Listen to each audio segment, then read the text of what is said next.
Cuanto más precoz es el diagnóstico, menos agresivo es el tratamiento. A medida que vivamos más tiempo, estamos dando la oportunidad a las células de que cometan un error en su multiplicación. El tabaquismo puedo modificarlo, el alcoholismo, el exceso de alcohol, puedo modificar y tener una vida sana, actividad física, etc. ¿Cómo podrías describir la situación de la oncología en nuestro país? La oncología de nuestro país es de primer nivel.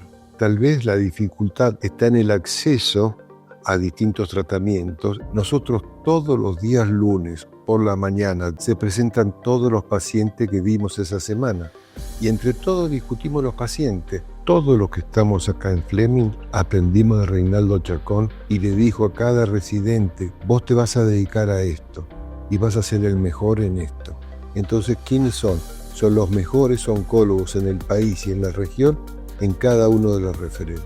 Yo vengo a Fleming con una sonrisa, tal vez porque tengo un desafío día a día.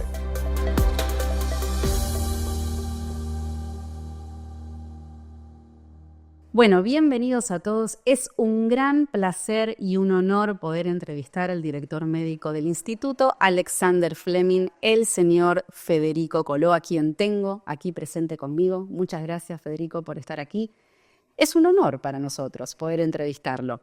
Para la audiencia, aquellas personas que no lo conozcan, me gustaría mucho que usted se pueda dar a conocer, describir el rol que ocupa en nuestra institución, lo que ha estudiado y por qué ha elegido tan noble formación. Yo comencé mis estudios en la Universidad de El Salvador, me recibí y tenía que elegir una especialidad. Y cuando tuve que hacer la elección, recordé un viejo profesor del colegio, una persona que yo respetaba y quería mucho porque era un gran visionario. Y él me dijo: si vas a hacer medicina, hay especialidades que van a ser del futuro. Estamos hablando hace muchísimos años. Dijo cirugía plástica, y yo lo miré. ¿Por qué? Y porque todos van a querer sentirse mejor, y la mujer va a querer estar más linda. Bueno, la otra es traumatología. ¿Traumatología por qué?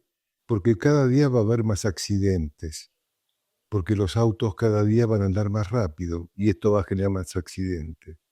Y la otra especialidad es la oncología. ¿Oncología? ¿Qué es la oncología? Cada día va a haber más cáncer y cada día vamos a necesitar saber más del cáncer. Ahí donde yo tomé, en la elección mía, estas palabras. Elegí una especialidad que tenga lo quirúrgico y lo clínico oncológico.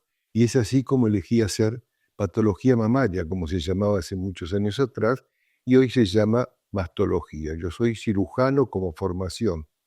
Esta formación la hice inicialmente en un hospital que quiero muchísimo, que es el Hospital Posadas. Ahí hice mi residencia, ahí hice mi jefatura de residencia, fui instructor residente y médico de staff. Y me formé con el doctor José Loza, que fue un gran amigo y mi mentor. Loza en aquella época hacía cirugía oncológica, ginecológica, y era un amante de la mastología. Y él me fue llevando, introduciendo en el tema, que era lo que a mí me interesaba, que era lo que a mí me gustaba. Poco tiempo después nos fuimos al Güemes que estaba Chacón. Chacón era el jefe de oncología en aquella época en el sanatorio Güemes y era un lugar de referencia. Era el viejo Güemes donde todavía estaba Favaloro. Cuando cierra el Güemes nos retiramos todos y nos volvemos a encontrar en Fleming en el año 94. Y esa es la historia.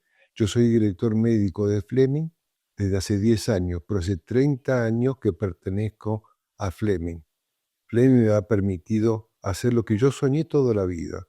Me permitió también llegar a ser presidente de la Sociedad Argentina de Mastología, soy miembro de la Federación Latinoamericana de Mastología, soy miembro de la Sociedad Internacional de Cenología, soy miembro honorario de la Sociedad de Mastología, etcétera, etcétera. Creo que la mastología y la oncología van de la mano porque la manera de trabajar que nosotros tenemos en Fleming es un trabajo multidisciplinario y hoy en día no se concibe la oncología fuera del contexto multidisciplinario. Nosotros nos cargamos los pacientes al hombro. ¿Qué quiere decir esto? Llevamos el caso de ese paciente al oncólogo, al imagenólogo, al radioterapeuta, consultamos, interconsultamos en el mismo momento que el paciente está con nosotros en la consulta. Esto no es fácil, pero creo que este concepto es muy importante para oncología y para otras especialidades, pero básicamente para oncología. Doctor, y cuéntenos, además de su rol tan importante en IAF como director médico, del centro mamario, donde usted también cumple un rol fundamental. Sí, yo soy director del centro mamario. En la Argentina, la Sociedad Argentina de Hematología lo vio esto hace muchísimos años y fue creando y habilitando y certificando centros mamarios en todo el país. Esto también cundió en el resto de Latinoamérica y los centros mamarios están constituidos por el mastólogo, el oncólogo, el imagenólogo, el radioterapeuta. Nosotros todos los días lunes por la mañana, 10:30 de la mañana, durante 2 horas, se presentan todos los pacientes que vimos esa semana. Y entre todos discutimos los pacientes. No es que yo hago una decisión unilateral de lo que voy a hacer, porque el día lunes me lo van a cuestionar. El día lunes yo tengo que compartir mi decisión con mis pares. Entonces, esto hace que el trabajo sea multidisciplinario. Y antes de tomar una decisión que yo puedo tener alguna duda, la consulto. Y cuando el oncólogo tiene una duda si es quirúrgico o preferimos hacer algo antes de la cirugía, también lo consultamos. ¿Quién se beneficia? Las dos partes, el equipo médico y los pacientes. Veo en todo lo que usted dice, noto, que hay un arduo trabajo en su día a día como médico, más allá de los roles. Cuéntenos un día a día típico en la vida de Federico Coló. A pesar de que mi mujer se enoja, yo me levanto 5 menos cuarto de la mañana y comienzo a preparar la agenda. La agenda es extensa, voy organizando mi día a día. En general, la primera cirugía es 7:30, 8 de la mañana. Y luego tengo actividades quirúrgicas hasta las 10 de la mañana y a partir de las 10 de la mañana hasta las 4, 5, 6 u 8 de la noche, actividad de la dirección médica. La dirección médica es para mí el mayor orgullo, es el mayor placer. Yo vengo a Fleming con una sonrisa. Me divierte, me encanta, tal vez porque tengo un desafío día a día y yo soy amante del desafío. Si esto me aburre, lo largo. Y como esto todavía me representa un desafío, esto hace que yo venga muy feliz a la mañana a trabajar. No es una obligación, es un placer.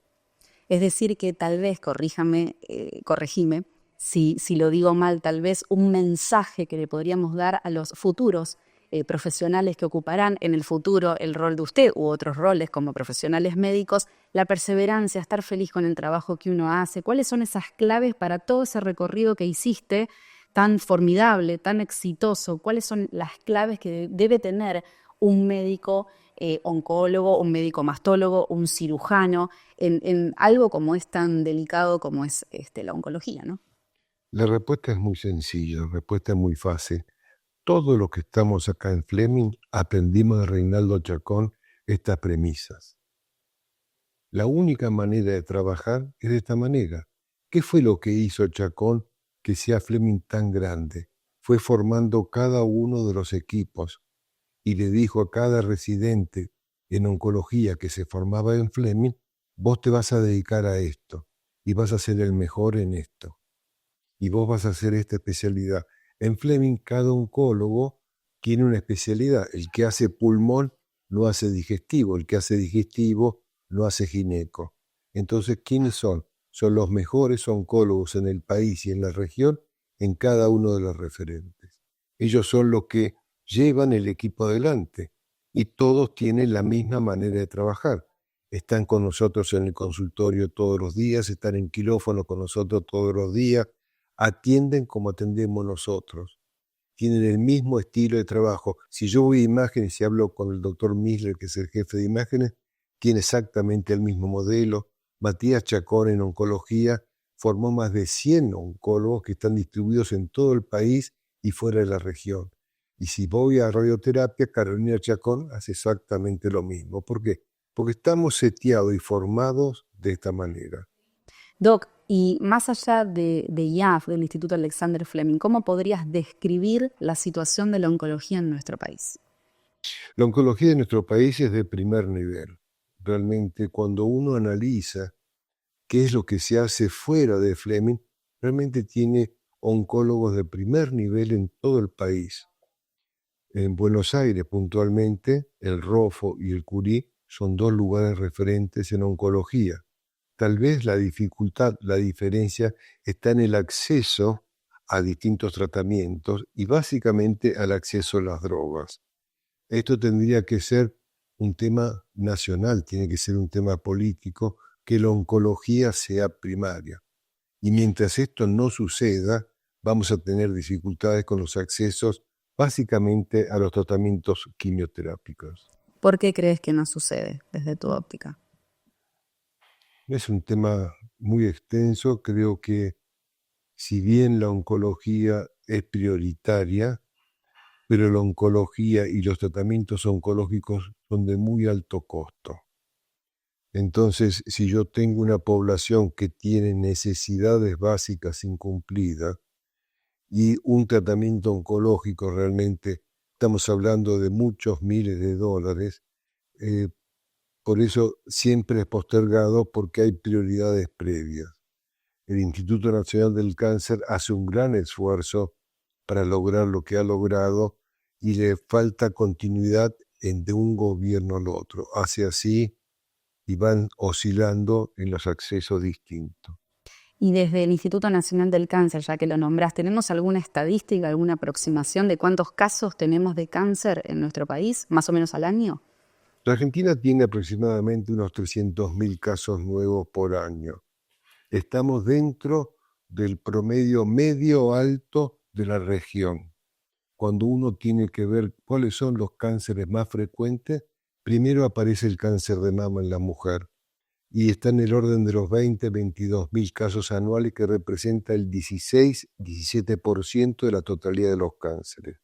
A continuación viene el cáncer colorectal, con 16%, con 16.000 casos anuales, con 12% de la población.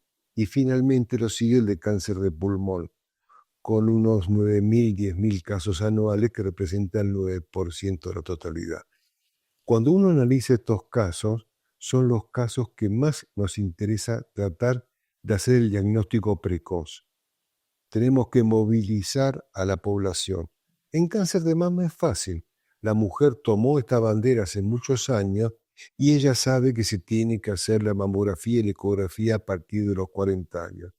Ya es algo que en el mes de octubre toda la población lo sabe, todo el mundo apoya estas iniciativas y la mujer es consciente de esto, porque el autoexamen no sirve.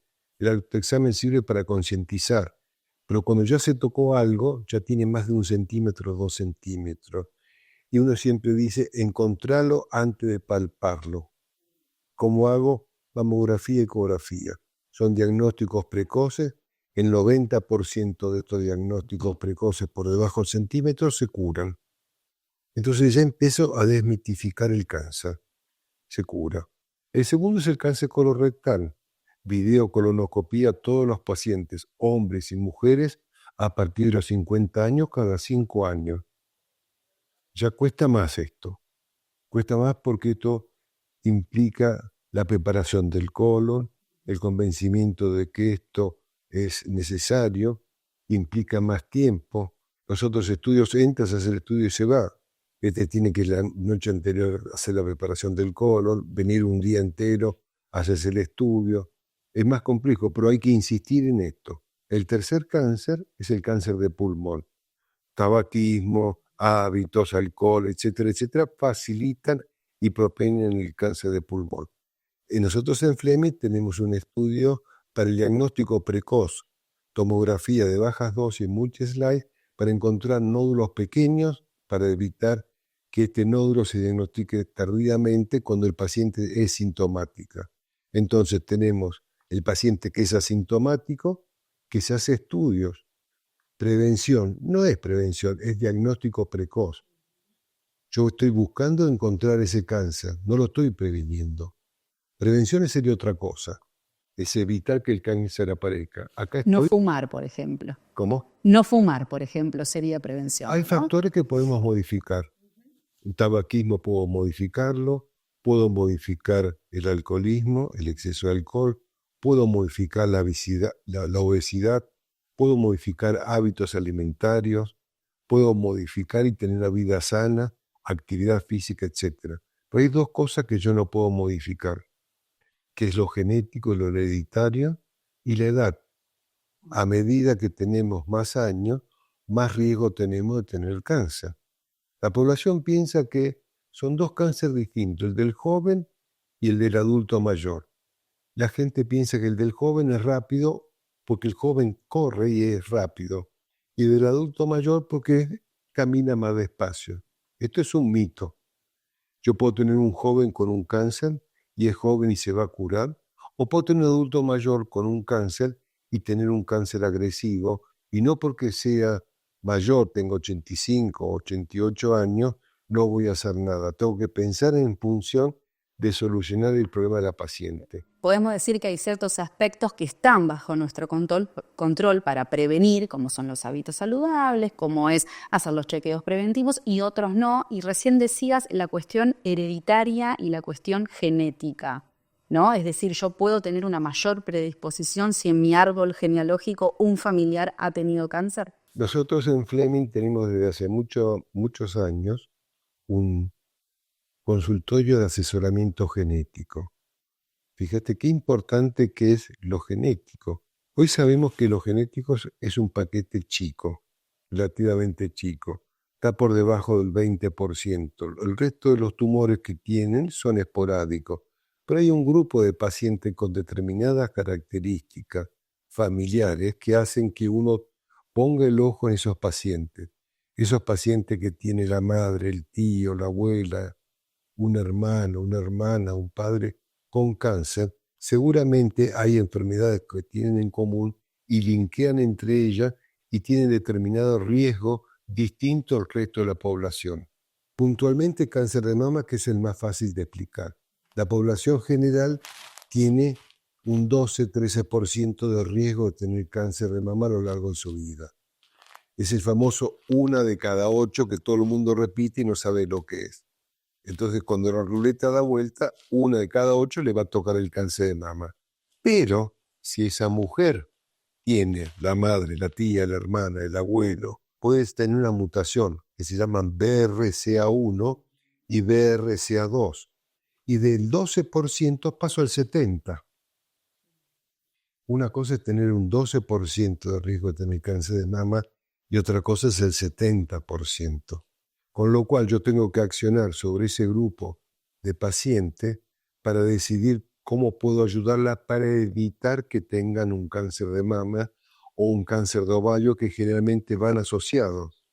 Y ahí es donde aparece la prevención que mencionaba recién. A esa paciente se le puede ofrecer la mastectomía reductora de riesgo y sacar los 2 ovarios en determinadas edades, en determinadas condiciones, etcétera, etcétera. Pero ahí sí estoy previniendo el cáncer. Doctor, tal vez nos pueda contar, sobre todo en las consultas, en consultorio y demás, ¿se sigue teniendo miedo a la palabra cáncer o es algo que podemos decir, mira, podés prevenir y si, bueno, lamentablemente ya lo tenés, de alguna manera hay tratamientos? ¿Qué le podemos decir a esa persona que está del otro lado, que tal vez tiene una sospecha o que está por transitar un diagnóstico? ¿Que hay que tenerle miedo? Cuando uno interroga al paciente sobre los antecedentes heredofamiliares, es muy lindo porque el paciente dice, sí, tal vez una hermana, tal vez una tía, mis padres nada, y más allá no, porque no se hablaba. ¿Y tus abuelos? No, nadie sabía. De ese tema no se hablaba. Y finalmente terminaban falleciendo de algo que no sabían tampoco qué era o no se enteraba la familia. Era algo que se ocultaba. En cierto modo, ese ocultamiento era producto de la falta de respuesta que le brindábamos los médicos a la enfermedad en aquella época. En aquella época el diagnóstico era tardío y lo único que se le podía ofrecer era cirugía, radioterapia, y la quimioterapia recién estaba en pañales. Los oncólogos se lo denominaban quimioterapeutas. Cuando la cirugía había llegado a su límite, cuando la radioterapia había llegado a su límite, entonces aparecía el quimioterapeuta, el oncólogo en sus inicios, y le ofrecían tratamiento con drogas nuevas que estaban apareciendo. Entonces había mucha resistencia por parte de los pacientes. Si fallé con esto, y esto no sé qué va a pasar, y hasta acá llegaban. Lo que no se resolvía inicialmente quirúrgicamente, las opciones alternativas eran pocas. Uh-huh. Parece entonces sí, estamos hablando, podemos ir con unos 50 años atrás, quizás de esa parte para acá, ha cambiado mucho. ¿Y qué tipo de tratamientos tenemos hoy por hoy? Más allá de la quimioterapia que mencionaste. Cuanto más precoz es el diagnóstico, menos agresivo es el tratamiento. Si yo espero tener síntomas para hacer la consulta, seguramente es mucho más avanzado la enfermedad y las opciones terapéuticas van a conllevar distintas propuestas. La propuesta quirúrgica, la quimioterapia, la radioterapia, la inmunoterapia, es decir, una batería que vamos a tener a nuestro alcance para tratar de solucionar esa enfermedad. Uno, ¿qué es lo que busca? Que busca curar. Si no puede curar, que se cronifique y que viva muchos años con buena calidad de vida, padeciendo aún la enfermedad. ¿Y qué papel juega la tecnología en los programas de detección precoz que mencionabas algunos antes, en los tratamientos, en toda esta evolución que se ha ido dando tiempo atrás a esta parte? ¿Cómo ves plantada la tecnología en nuestro país y en el mundo? Cuando yo era muy joven y empezaba a hacer medicina, casi todos los instrumentos que teníamos estaban hechos por médicos. Y si uno analiza el nombre de los quirúrgicos, todos tenían el nombre de un cirujano afamado, que tenía alguien que podía hacer lo que ellos necesitaban. Y ahí se acababa la historia. La radiología era muy incipiente y la radioterapia también. Cuando el médico lo corren o se corre de este lugar y aparece la tecnología, es la que reemplaza la artesanía, porque el otro era artesano, necesitaba una pinza, un instrumento con determinadas condiciones y sabíamos a quién recurrir para que nos ayude. Alguien nos dijo, córranse de este lugar, ustedes son médicos, nosotros somos ingenieros, nosotros somos químicos, nosotros somos radioterapeutas, nos vamos a ayudar a esto. Y creo que esto empieza a crecer a partir que el médico deja su lugar que en su momento cumplía funciones que no le correspondían y deja paso a la tecnología. Y aparece ahí ¿qué? La computación. Comienza a aparecer el diseño de las cosas a partir de la computación, que me mide, que lo saca, que lo calcula, hace imagen, hace cosas maravillosas, llegando hoy a lo que es inteligencia artificial. Yo creo que la inteligencia artificial va a abarcar todos los campos de la medicina. El gran temor de los médicos es pensar que la inteligencia artificial los va a reemplazar. La inteligencia artificial vino para quedarse y vino para ayudar. Yo tengo un modelo de tumor que ya sé cuál es, está estandarizado. Tengo imágenes que ya sé cuáles son y la inteligencia artificial me va a decir no es nada. Entonces, todo el esfuerzo del equipo médico no va a ser perder tiempo en imágenes que no son nada. La inteligencia artificial me da la tranquilidad y si no es nada, es nada. Y pongo mi esfuerzo y todo el equipo médico en las que yo tengo dudas, en las que me necesitan. Entonces, aboco todo el esfuerzo de todo el equipo en lo que yo necesito y no perder tiempo en cosas que yo sé que no van a hacer nada. Acá vos me vas a decir si es un mito o si es verdad. Vamos con la primera. El cáncer es siempre terminal. Recién hablamos del cáncer hace 50 o 60 años. El cáncer hace 50 o 60 años, el paciente concurría con un tema abdominal, había muy pocos métodos de diagnóstico, lo operaban, encontraban enfermedad diseminada, lo cerraban, el paciente pensó que esto que iba a andar mal era porque lo habían operado y habían expuesto el tumor al aire, y el paciente poco tiempo después tenía un final muy poco feliz. Eran enfermedades avanzadas. El único recurso que habíamos hablado era el quirúrgico. Y el quirúrgico en ese momento, muchos de ellos eran en enfermedad avanzada con el intento de poder localizar la enfermedad. Y no lo podían. Hoy en día el concepto es distinto. A nadie se le va a ocurrir operar una enfermedad avanzada de inicio.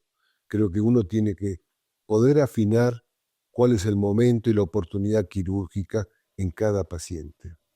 Vamos con la segunda. Esta es importante, me la responde mirando a cámara. ¿El cáncer se contagia? No. No se contagia. No. No. Doctor, si me hago una biopsia, ¿puede diseminar el cáncer? El paciente puede pensar así, pero nosotros no podemos pensar que le estoy generando un daño al paciente para tener la biopsia. La biopsia no produce ninguna diseminación y a nadie hoy en día se le ocurriría operar un cáncer sin biopsia. Creo que todos los pacientes tienen que tener la biopsia y la mejor biopsia, el material más representativo para tener la mejor opción terapéutica. Y a ver con esta que seguro es la duda de muchos. ¿El cáncer de mama es solo cosa de mujeres? Sí, sigue siendo cosas de mujeres, es cierto. ¿En porcentaje? El porcentaje sigue siendo cosa de mujeres. ¿Existe el cáncer de mama en el hombre? Sí. Los hombres tenemos tanto conductos como lobulillo. El lobulillo es el que produce la leche, el conducto es el que lleva la leche hacia el pezón. El hombre tiene muy pocos lobulillos, tiene básicamente conducto, es una glándula atrofiada. ¿El cáncer de mama se ve en el hombre? Sí. ¿Qué porcentaje? Es el 2% de la totalidad de los cánceres en el hombre y representa el 1% del cáncer de mama de las mujeres. Y en esto de que el hombre consulta tarde, ¿no? En el cáncer de mama, ¿qué pasa con el resto de los cánceres? Por ejemplo, cáncer de próstata. Porque está, ¿no? También esto que no sé si es mito o verdad, de que el hombre consulta menos. Sí, el hombre consulta menos. En los últimos años las campañas van dirigidas básicamente a dos tipos de tumor, al tumor digestivo y al cáncer de próstata. El cáncer de próstata es uno de los tumores más frecuentes, como lo es la mama en la mujer, es en el hombre. El hombre es muy reacio a la consulta con el urólogo, pero tiene que hacer la consulta a partir de los 50, 45 años según los antecedentes para el diagnóstico precoz. Hoy el cáncer de próstata tiene un abanico de oportunidades, un abanico de tratamiento enorme. No siempre es quirúrgico, no siempre es necesario la radioterapia, no siempre es necesario la hormonoterapia. Creo que cada caso, individualmente, en cada momento, tiene un tratamiento distinto. Hay cáncer de próstata iniciales donde uno los va controlando. Existen muchos pacientes que se mueren a lo largo de su vida de otras enfermedades. Cuando hace la autopsia porque murió en un accidente, otro encuentra que tiene un cáncer que fue asintomático. Uno puede vivir con un cáncer puesto y no pasa absolutamente nada. En algún momento va a pasar algo. Si todos vivísemos 140 años, el año 139 vamos a tener un cáncer. Todos vamos a tener un cáncer. A medida que vivamos más tiempo, estamos dando la oportunidad a las células de que cometan un error en su multiplicación. Entonces ese error en algún momento hace que esa célula, en vez de producir una célula igual a la anterior, produzca una célula distinta. Esta célula distinta se dispara y comienza a multiplicarse indiscriminadamente y produce metástasis. Pero esa es la historia. El cáncer no duele. Depende. ¿Depende? Depende. ¿Depende de qué? Depende de la localización del tumor y depende del volumen de enfermedad. La gente piensa que no me duele, entonces no consulto porque no es un cáncer. ¿El cáncer puede doler o no doler? Hay pacientes que consultan por dolor y donde uno los estudios aparece el tumor. Y hay pacientes que consultan por cualquier otro motivo y uno encuentra un tumor que no está vinculado a lo que el paciente consulta. A veces el paciente consulta por un dolor referido a un lugar y el tumor está en otro. Ujú. Vamos con esta que es muy interesante. El estrés causa cáncer. Que en la Argentina tendríamos todos cáncer. Vivimos muy estresados, ¿no? Todo el mundo involucra el estrés en todo esto. Debe tener una participación indudablemente en el cáncer. Es muy difícil de determinarlo. Es decir, ¿cómo hago yo la escala de estrés? Usted vive muy estresado, usted menos estresado, usted va a tener más cáncer. Creo que no es así. Hay veces el estrés produce la preocupación del paciente y esto determina que el paciente, frente a la preocupación de tener enfermedad oncológica, modifique sus hábitos habituales. Ese cambio de hábitos alimentarios, etcétera, etcétera, y la incorporación de otras cosas hace que ese paciente tenga mayor riesgo de tener cáncer. El estrés es difícil y es poco tangible para poder determinar si el estrés produce cáncer. Que en algún lugar tiene una participación, seguro, no lo vamos a negar.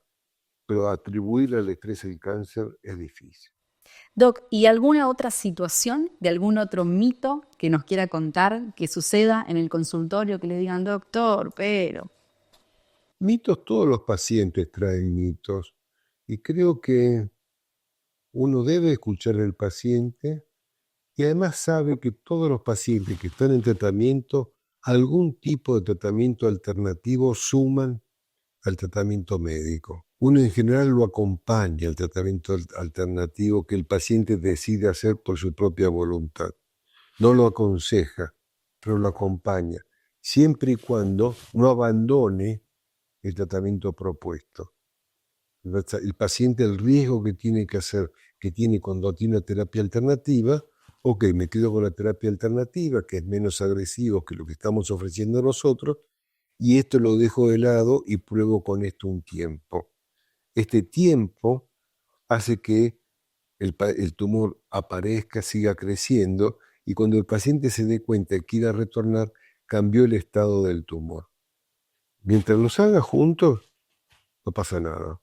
Doctor, y en estas situaciones la relación, imagino, no es solo con el paciente, sino con la familia también, ¿no? Sí. Hay ahí una relación muy codo a codo. ¿Cómo es eso? En general el paciente viene acompañado con alguien de su confianza. Puede ser familiar o alguien amigo de esa persona. Cuando uno comienza a hablar de estos temas frente al paciente, uno se da cuenta que el paciente desenchufa el teléfono en algún momento. Como diciendo, hasta acá te escuché, vine con alguien que te va a seguir escuchando.